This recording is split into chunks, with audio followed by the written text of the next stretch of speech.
Last lecture में आप लोगों को जो एग्जाम्पल 2 मैंने एक्सप्लेन किया था, उस गेम का सेडल पॉइंट है और मैक्सिमिन मिनिमैक्स वैल्यूज 8 हैं, वैल्यू ऑफ द गेम 8 है। खेल को, प्योर स्ट्रेटजी खेल को हल करते समय मैंने आपको बताया है कि इन चीज़ों को हम बताते हैं। मैक्सिमिन क्या है, मिनिमैक्स क्या है, वैल्यू ऑफ द गेम क्या है, सेडल पॉइंट कहाँ पर है, खिलाड़ी ए की ऑप्टिमल स्ट्रेटजी क्या है, दूसरे खिलाड़ी की ऑप्टिमल स्ट्रेटजी क्या है और सेट ऑफ ऑप्टिमल स्ट्रेटजी क्या है। इतनी बातें हमको बतानी पड़ती हैं अगर कोई खेल प्योर स्ट्रेटजी गेम है, यानी कि जिस खेल में सैडल पॉइंट है। ये तो खेल को हल करने की बात है, लेकिन अब इसी एग्जाम्पल 2 में आप देखिए कि फर्म के डिसीजन लेने की प्रक्रिया क्या होती है। What is the process of taking decision. हमने मैक्सिमाइजर प्लेयर ए के लिए निकाल लिया कि मैक्सिमम वैल्यू 8 है, जो उसका प्रिंसिपल था मैक्सिमिन। मैक्सिमाइजर प्लेयर गेन्स को मैक्सिमाइज करता है, प्ले सेफ, सेफली मैक्सिमाइज करता है। मिनिमाइजर प्लेयर लॉसेस को मिनिमाइज करता है, सेफली मिनिमाइज करता है। इसीलिए मैक्सिमाइजर मिनिमम गेन्स में से मैक्सिमम गेन लेता है और मिनिमाइजर मैक्सिमम लॉसेस में से मिनिमम लॉस को लेता है। कोई खेल हमको दिया है, सॉल्व द गेम, तो हम उस खेल को बड़े आराम से इस तरीके से मैथमेटिकली सॉल्व करके उसके रिजल्ट्स बता सकते हैं। लेकिन ये रिजल्ट्स आते कैसे हैं, इसमें सोच क्या होती है फर्म की, निर्णय लेने की प्रक्रिया क्या होती है, how firms take decision. Example 2 की मैट्रिक्स को ध्यान से देखिए। पहले हम बात करते हैं मैक्सिमाइजर प्लेयर ए के दृष्टिकोण से, फर्म ए के दृष्टिकोण से, जिसका फोकस गेन्स पर है, जो गेन्स को मैक्सिमाइज करना चाहती है। मैट्रिक्स में अगर मैक्सिमाइजर फर्म ए अपनी पहली रणनीति A1 का चयन करती है, यानी कि अब हम रो वाइज ऑपरेट कर रहे हैं। मैक्सिमाइजर प्लेयर ए या मैक्सिमाइजर फर्म ए अपनी पहली रणनीति का चयन करती है A1, तो उसको लगता है कि अगर उसने A1 रणनीति का चयन किया और उसके विरोधी खिलाड़ी ने B1 रणनीति का चयन किया, तो A का लाभ होगा 5। अगर खिलाड़ी B ने B2 रणनीति का चयन किया तो A का लाभ होगा 7, और अगर खिलाड़ी B ने B3 का चयन किया तो A का लाभ होगा 4। A का दृष्टिकोण चूंकि लाभ के आधार पर सोचने का है, इसलिए A को लगता है कि यदि वह अपनी रणनीति A1 का चयन करती है तो उसका विरोधी, जिसके पास 3 रणनीतियां हैं B1, B2 और B3, विरोधी फर्म निश्चित ही A1 की प्रतिक्रिया में ऐसी रणनीति का चयन करना चाहेगी जिससे कि A के लाभों को कम से कम वो कर दे, A के फायदे को कम से कम कर दे, A के गेन्स को मिनिमाइज कर दे। अब ये सोचती है, मैंने अगर A1 का चयन किया, B ने B1 का चयन किया तो 5, B ने B2 का चयन किया तो 7, B ने B3 का चयन किया तो 4। तो इसका मतलब यह है, अगर मैंने A1 रणनीति का चयन किया तो निश्चित तौर पर B B3 का चयन करेगी, और इसलिए क्योंकि वह मेरे लाभ को न्यूनतम 4 पर रखना चाहेगी। तो यदि मैं A का सोचना है, यदि मैंने A1 का चयन किया तो B चाहे किसी भी रणनीति का चयन कर ले, वो हमारे लाभ को 4 से कम नहीं कर सकती। यानी कि ए द्वारा यदि A1 रणनीति का चयन किया जाता है तो उसके प्रत्युत्तर में ए का सोचना है यदि ए बी ने कुछ भी किया तो कम से कम उसको 4 के लाभ अवश्य मिलेंगे। बी बी फर्म ए के लाभ को 4 से कम नहीं कर सकती। ये देखिए रो मिनिमम में 4 इसीलिए लिखा है। इसी प्रकार यदि फर्म ए सोचती है हमने A2 का चयन किया तो इसके प्रत्युत्तर में अगर बी ने B1 का चयन किया तो मेरा लाभ 2 होगा। यदि बी ने B2 का चयन किया तो मेरा लाभ 3 होगा। यदि बी ने B3 का चयन किया तो मेरा लाभ 6 होगा।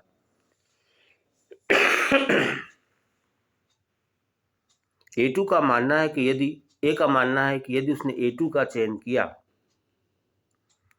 तो बी निश्चित ही ऐसी रणनीति का चयन करेगी जिससे कि बी मेरे लाभ को कम से कम कर दे। और अगर मैंने A2 का चयन किया तो हो सकता है बी B1 का चयन करे और मेरे लाभ को न्यूनतम 2 पे रखे। तो इसका अर्थ यह हुआ कि यदि मैंने A2 का चयन किया और A2 को प्ले किया तो एक बात तो तय है कि बी अपनी तीनों रणनीतियों B1, B2 और B3 में से किसी भी रणनीति का चयन करे वह मेरे लाभ को 2 से कम नहीं कर सकती। इसी प्रकार बी का सोचना ए का सोचना है कि यदि उसने रणनीति A3 का चयन किया तो बी अगर B1 का चयन करती है तो उसके लाभ 10 होंगे, B2 का चयन करती है तो उसके लाभ 9 होंगे और B3 का चयन करती है तो उसके लाभ 8 होंगे। चूंकि बी यह कोशिश करेगी कि ए के लाभों को कम से कम पे रखा जाए, इसलिए ए जानती है कि यदि उसने A3 का चयन किया तो बी अपनी किसी भी रणनीति का चयन करे और मेरे लाभ को न्यूनतम पे रखना चाहे तब भी हमको कम से कम 8 का लाभ अवश्य मिलेगा। अर्थात यदि मैं A3 रणनीति का चयन करती हूँ और उस पर कार्य करती हूँ तो फर्म ए का मानना है कि बी चाहे कुछ भी करे मेरे लाभों को 8 से कम नहीं कर सकती। मुझे 8 का न्यूनतम लाभ अवश्य मिलेगा। रो मिनिमम में इसीलिए आपको 8 की फिगर मिलती है। अब ए का सोचना फिर से देखिए। यदि ए का सोचना है यदि मैंने A1 रणनीति का चयन किया तो बी अपनी चाहे किसी भी रणनीति का चयन कर ले वह मेरे लाभ को 4 से कम नहीं कर सकती। अर्थात मेरे द्वारा A1 रणनीति का चयन करने की स्थिति में मेरे कम से कम लाभ 4 अवश्य होंगे, इससे कम नहीं होंगे।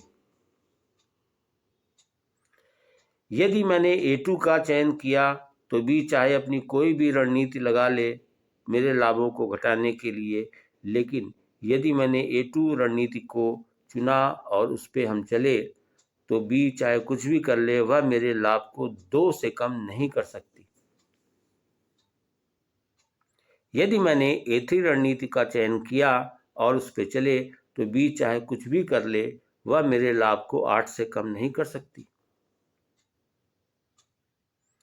अब ए का सोचना है कि यदि मैंने A1 को प्ले किया तो मुझे कम से कम 4 का लाभ अवश्य मिलेगा। यदि A2 को प्ले किया तो कम से कम 2 का लाभ अवश्य मिलेगा और यदि A3 को प्ले किया तो कम से कम 8 का लाभ अवश्य मिलेगा। यदि ये तीनों बातें सामने हैं तो ए किस रणनीति का चयन करेगी? निश्चित रूप से उस रणनीति का चयन करेगी जिसमें स्पष्ट न्यूनतम लाभों में से अधिकतम लाभ प्राप्त हो। A1 रणनीति का चयन करेंगे तो कम से कम 4 अवश्य मिलेगा, A2 से कम 2 अवश्य मिलेगा, A3 से कम 8 का लाभ अवश्य मिलेगा। तो बड़ा स्पष्ट है कि फर्म ए, खिलाड़ी ए रणनीति A3 का चयन करेगी,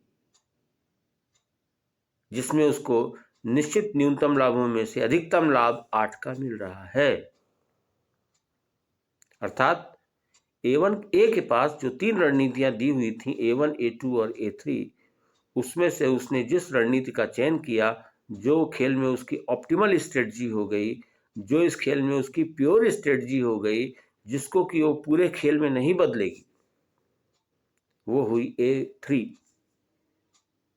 मैकेनिकली जो आपने सॉल्व किया था मैक्समिन और मिनमैक्स, उसमें देखिए ए की जो ऑप्टिमल स्ट्रेटजी आई थी वो A3 ही थी। लेकिन उस A3 स्ट्रेटजी पर चलने की, पहुंचने की प्रक्रिया क्या है? how firm A decides that I have to select A3 out of A1, A2 and A3। इस प्रकार से खिलाड़ी ए या फर्म ए अपने पास उपलब्ध A1, A2 और A3 तीन रणनीतियों में से रणनीति A3 का चयन करती है। A3 उसकी ऑप्टिमल स्ट्रेटजी है और खेल में ये उसकी वैल्यू, मैक्सिमम वैल्यू है। अब फर्म बी की ओर देखें। फर्म बी, खिलाड़ी बी मिनिमाइजर है, जिसका फोकस है लॉसेस को मिनिमाइज करने पर। पे ऑफ मैट्रिक्स में प्रत्येक आव्यूह में जो अंदर संख्याएं लिखी हैं वो प्रदेयक हैं, पे ऑफ्स हैं। ये पे ऑफ्स मैक्सिमाइजर के लिए गेन्स हैं प्लस, और मिनिमाइजर के लिए लॉसेस हैं माइनस। अब अपना ध्यान एग्जाम्पल 2 की पे ऑफ मैट्रिक्स के कॉलम पर लाइए और फर्म बी, खिलाड़ी बी के दृष्टिकोण से सोचिए। बी के निर्णय लेने की प्रक्रिया क्या होगी?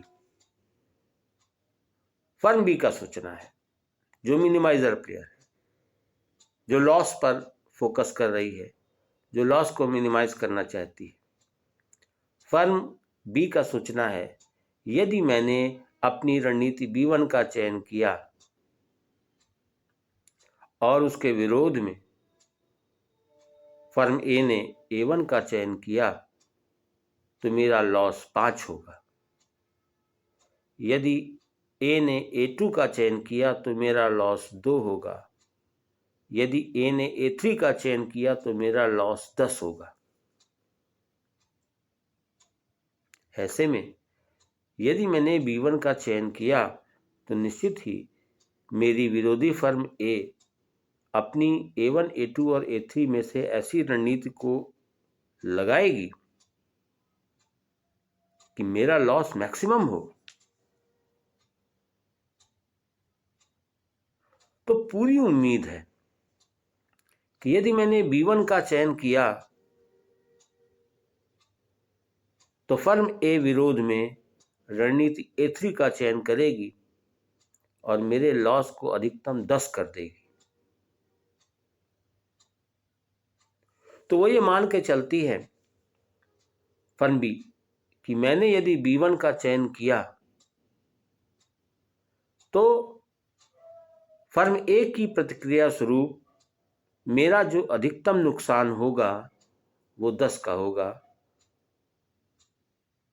अर्थात यदि मैंने B1 का चयन किया तो मेरी विरोधी फर्म, खिलाड़ी अपनी चाहे किसी भी रणनीति को लगा ले, अगर वो मेरा अधिकतम कुछ नुकसान कर सकेगी तो वो 10 का होगा, 10 से ज़्यादा का नहीं होगा।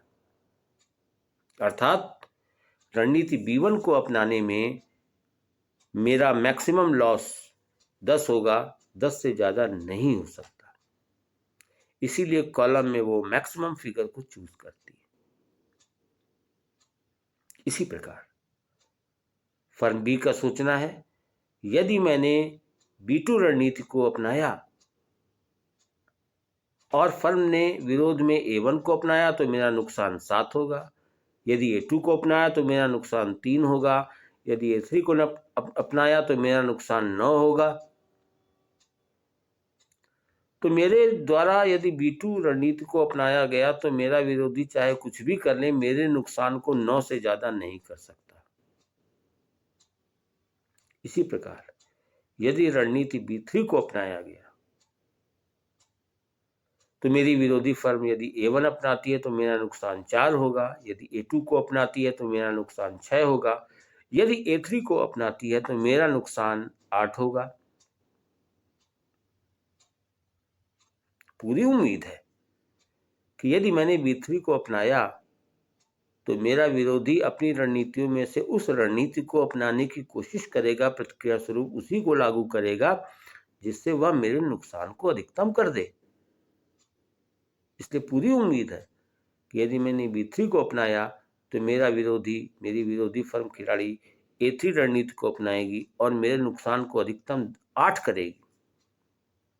लेकिन एक बात तय है कि यदि मैंने B3 को अपनाया तो मेरी विरोधी चाहे कुछ भी कर ले, मेरे नुकसान को 8 से ज्यादा नहीं कर सकती। तो B3 अपनाने की प्रक्रिया में जो मैक्सिमम लॉस हो सकता है वो 8 है। अब फर्म बी के पास 3 स्थितियां आ गई। फर्म बी देखती है कि यदि उसने B1 को अपनाया तो फर्म ए प्रतिक्रिया स्वरूप चाहे कुछ भी करे, उसका मैक्सिमम लॉस 10 होगा। यदि B2 को अपनाया तो ए चाहे कोई भी रणनीति अपनाए, उसका मैक्सिमम लॉस 9 होगा। और अगर B3 को उसने B2 को अपनाया तो मैक्सिमम लॉस 9 होगा, और अगर B3 को अपनाया तो मैक्सिमम लॉस 8 होगा। यदि ये स्थितियां दी हैं तो फर्म बी को किस रणनीति का चयन करना चाहिए? फर्म बी देखती है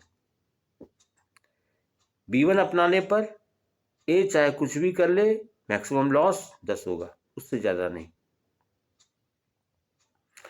B2 अपनाने पर मैक्सिमम लॉस 9 होगा, उससे ज्यादा नहीं। B3 अपनाने पर मैक्सिमम लॉस 8 होगा, उससे ज्यादा नहीं।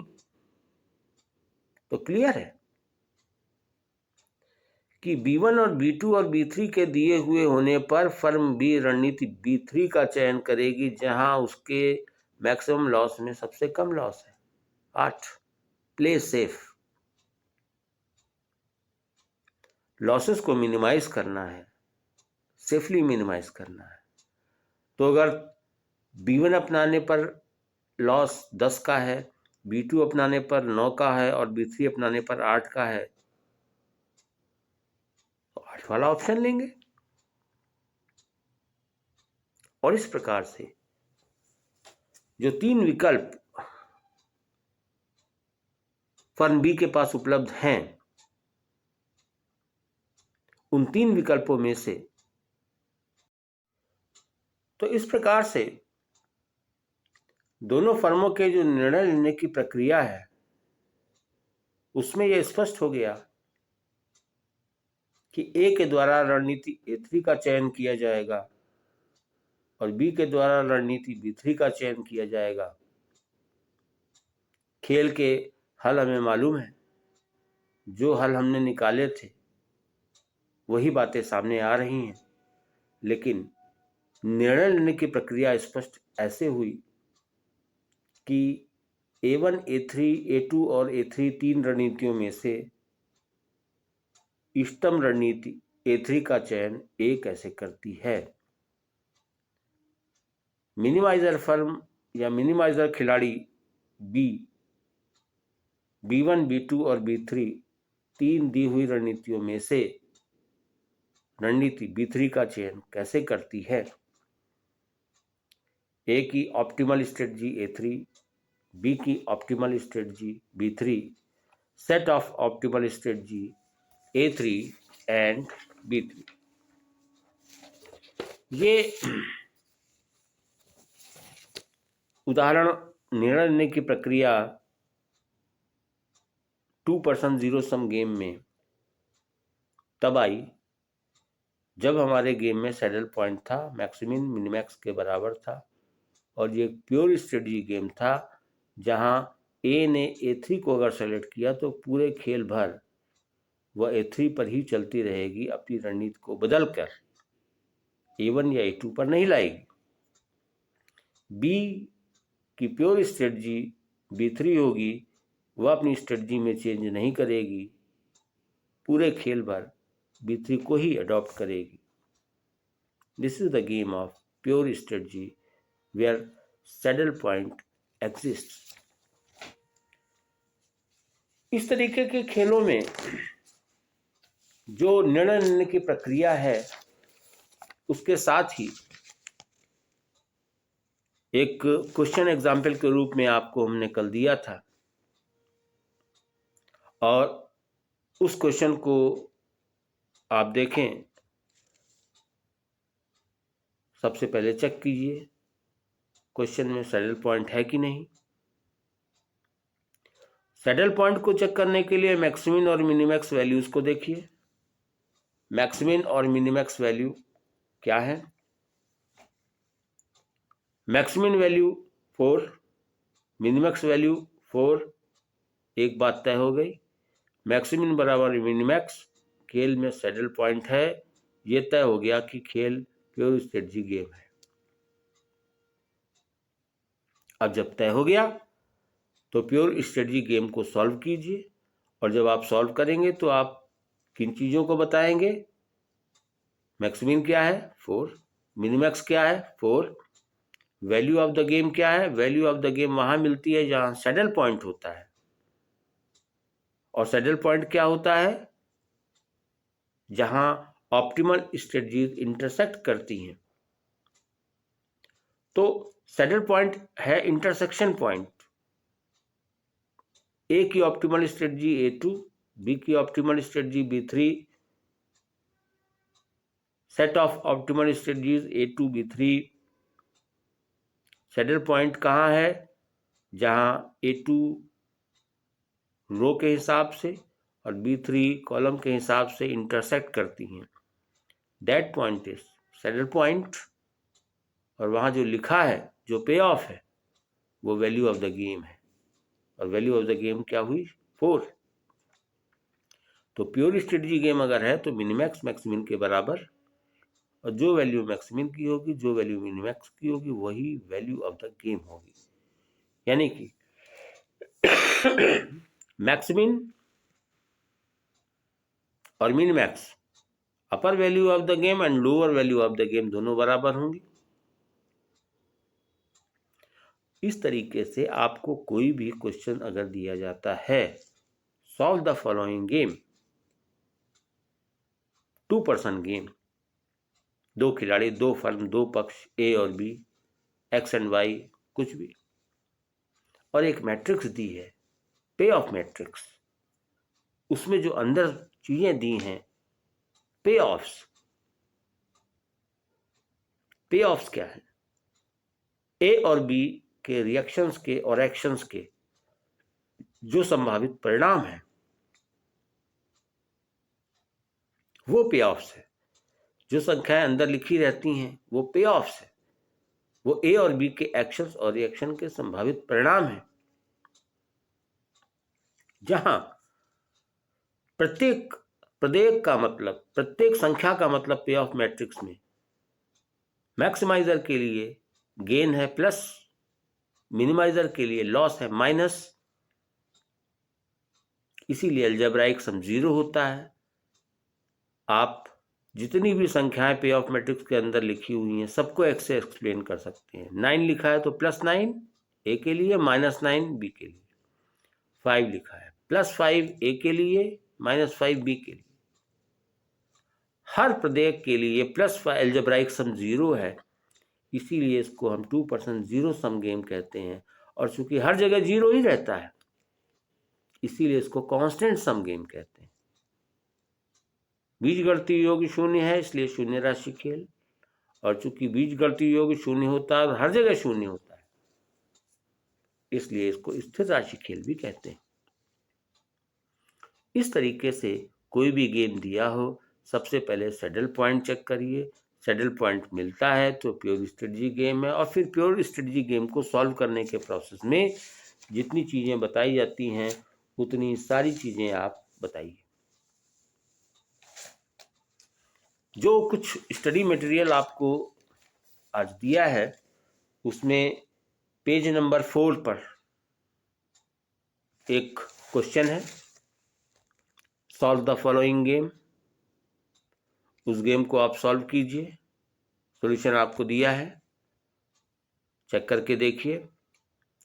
खेल सैडल पॉइंट है क्योंकि मैक्सिमिन 1, मिनिमैक्स 1, और अगर ऐसा है तो फिर जो डिफरेंट वैल्यूज़ हैं वो वैल्यूज़ क्या होंगी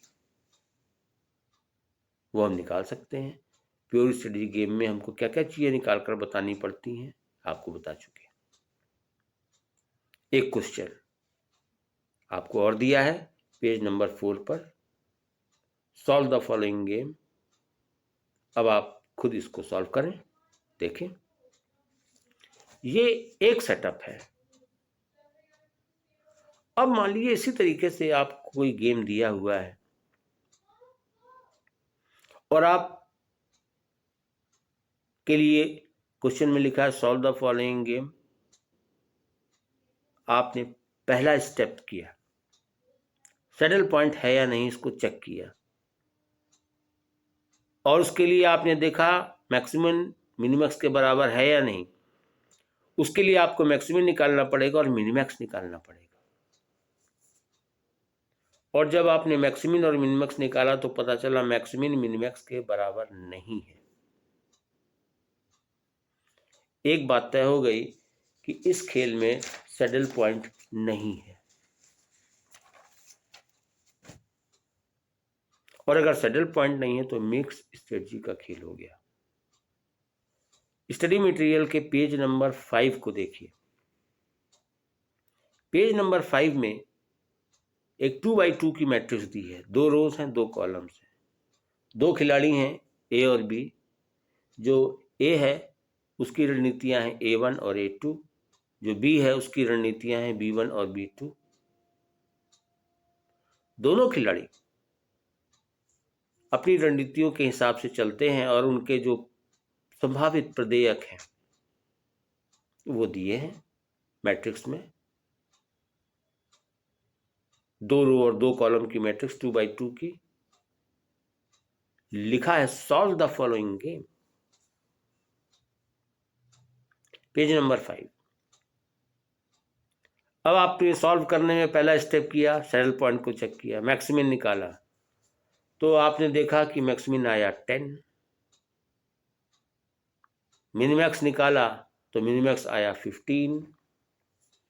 maximum is not equal to minimax. एक बात तय हो गई कि गेम में सैडल पॉइंट नहीं है, और अगर सैडल पॉइंट नहीं है तो एक बात और तय हो गई कि भाई ये प्योर स्ट्रेटजी का खेल नहीं है, this is mix strategy game. तो अब हमको गोलघर की तरफ नहीं जाना है, वो रास्ता ब्लॉक हो गया, प्योर स्ट्रेटजी गेम वाला था। अब हमको तारामंडल की तरफ जाना है, यानी कि मिक्स स्ट्रेटजी गेम। जब ये तय हो गया कि रूट क्या है, अब रूट प्योर स्ट्रेटजी गेम का नहीं, तो हम वो सब काम नहीं करेंगे जो प्योर स्ट्रेटजी गेम में किए थे। अब ये मिक्स स्ट्रेटजी गेम हो गया, तो मिक्स स्ट्रेटजी गेम को सॉल्व करने का सिस्टम, बातें दूसरी हैं। तय हो गया मिक्स स्ट्रेटजी गेम है, अब दूसरी ओर सोचें। मिक्स स्ट्रेटजी गेम क्या होते हैं और इनको हम कैसे सॉल्व करते हैं। इसके 3 मेथड्स होते हैं।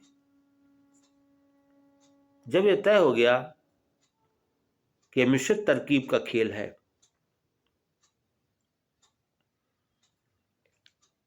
तो सबसे पहले मैट्रिक्स के साइज पर ध्यान दीजिए। कितनी रो और कितने कॉलम की मैट्रिक्स है।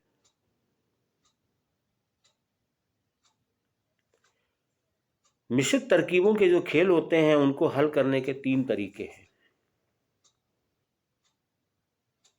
एक एल्जेब्राइक मेथड, बीजगणितीय विधि, सबसे आसान। दूसरा ग्राफिकल मेथड, रेखा चित्रीय विधि, कठिन। तीसरा लीनियर प्रोग्रामिंग मेथड, बहुत कठिन तो नहीं, लेकिन ये तभी अडॉप्ट कर सकते हैं जब लीनियर प्रोग्रामिंग टेक्निक मालूम हो। बीजगणितीय विधि द्वारा मिश्रित तरकीब के खेल को हल करने के लिए हम फॉर्मूले का उपयोग करते हैं, आसान। रेखा चित्रीय मेथड से सॉल्व करने के लिए हमको ग्राफिकल पोजीशंस पे जाना पड़ता है, और लीनियर प्रोग्रामिंग मेथड्स के हिसाब से इसको सॉल्व करने के लिए पहले हमको गेम थ्योरी की प्रॉब्लम को लीनियर प्रोग्रामिंग की प्रॉब्लम में कन्वर्ट करना पड़ता है। और ये हम तभी कर सकते हैं जब हमको किसी प्रॉब्लम को लीनियर प्रोग्रामिंग फॉर्मेट में रखना आता हो। जो इन्फॉर्मेशन हमको दी हैं, जो सूचनाएं हमको दी हैं, हम उसको लीनियर प्रोग्रामिंग फॉर्मेट में कैसे रखते हैं, लीनियर प्रोग्रामिंग प्रॉब्लम में कैसे कन्वर्ट करते हैं, उसके सेटअप में कैसे लिखते हैं, ये हमें आना चाहिए। और ये तभी आएगा जब लीनियर प्रोग्रामिंग टेक्निक पढ़ी हो। और उसके बाद गेम थ्योरी की प्रॉब्लम को लीनियर प्रोग्रामिंग फॉर्मेट में कन्वर्ट कर दीजिए। उसके बाद लीनियर प्रोग्रामिंग फॉर्मेट को जैसे प्रॉब्लम को जैसे सॉल्व किया जाता है, अगर प्रॉब्लम मैक्सिमाइजेशन की है तो क्या करना है, मिनिमाइजेशन की है तो क्या करना है, उस हिसाब से उसको सॉल्व करते हैं। 3 method, graphical, algebraic, graphical and linear programming method. अगर सैडल पॉइंट नहीं है, मिश्रित तरकीब का खेल है, तो उसको हल करने की इन तीनों विधियों में से यहाँ हम जिस विधि की चर्चा करेंगे वो विधि बीजगणितीय विधि है, एल्जेब्राइक मेथड है। और इससे संबंधित ये मेथड क्या होता है, इससे संबंधित कुछ स्टडी मटेरियल मैंने आपको दिया है। एल्जेब्राइक मेथड के अंतर्गत जो गेम थ्योरी की प्रॉब्लम है, जहाँ सैडल पॉइंट नहीं है, उसको हम कैसे हल करते हैं। अब इसका प्रिंसिपल क्या है, इसके मेथड क्या है, इसकी बात हम लोग अगले लेक्चर में करेंगे।